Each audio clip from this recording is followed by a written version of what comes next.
Hey folks, this is Kirk Smith with ICHE's Take 5. And today we're on the range. I have some golf lessons today.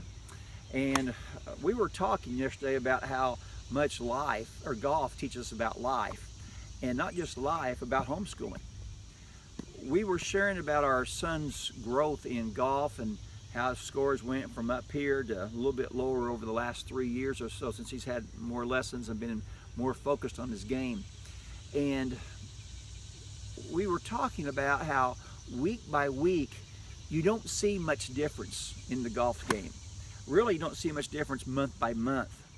It's when you look back a year or two or even 3 years later, you can see how much improvement you've made. Now that's very important because that's much like homeschooling. If you look for these big signs about your kids growing academically or growing, especially our priority as ICHE is growing spiritually, you won't see much week by week by week. You won't see much month by month by month. And I think some folks get discouraged and they throw in the towel when they don't see immediate results.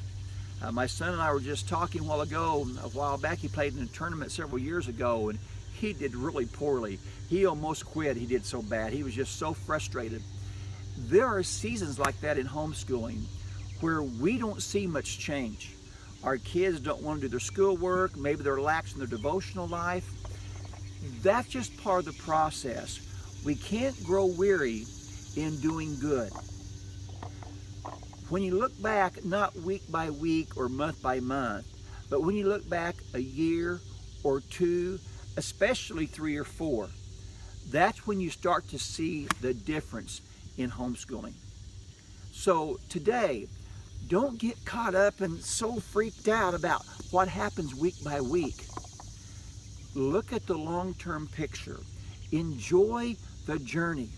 I think in some parts I was the harshest critic for my sons because, we want to work, we want to get this thing moving, and what I did unintentionally was kind of prolonging things. When they kind of came into their own at the right time, as he started getting bigger and stronger, he started to be comfortable in his own skin. And that's what happens in homeschooling. And that's the glory of homeschooling. We let our kids grow at the rate that God has ordained for them to grow. And when they get comfortable in their own skin, that's going to affect not just their academic scores, but especially their spiritual maturity. So today, homeschoolers, especially moms, don't look week by week by week at what's happening with your kids. Instead, let's look at a year or 2 or 3. When we do that, I think we'll like the picture that homeschool paints in the lives of our children. This is Kirk Smith with ICHE's Take 5.